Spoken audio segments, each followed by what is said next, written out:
Celine learned very quickly that Adrian Knox did not exaggerate. By 7:45 p.m., the entire executive floor was almost empty. The soft hum of the air conditioning and the distant sound of city traffic were the only reminders that the world outside still existed. But Adrian's office light was still on. Of course it was. Celine adjusted her glasses and knocked lightly. "Come in." His voice was calm, controlled, and unreadable. She stepped inside, holding a tablet against her chest.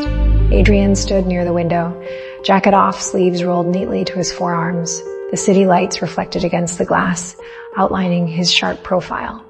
"You're still here," he said without turning. "You scheduled a review meeting for 8, sir."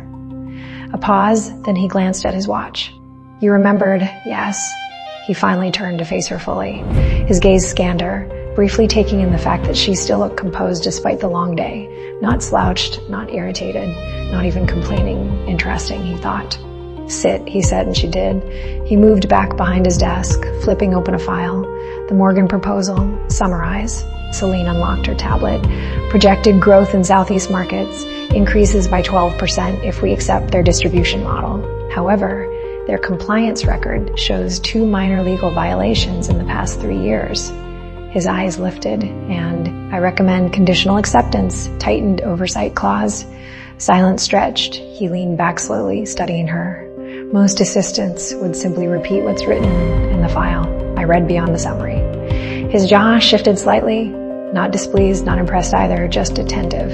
"You think you're smarter than my executive team?" He asked coolly. "No, sir."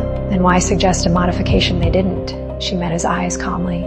"Because you don't pay me to be average." The room went very still. No tremble in her voice, no challenge either, just simple fact. For a moment, something flickered in his gaze, a quiet spark. He closed the file, noted. She waited for dismissal. Instead, he asked, "Do you always stay this calm? I don't see the benefit of panic." He studied her like she was a problem he wanted to solve. "You're aware that 3 assistants before you resigned under pressure. I'm not them."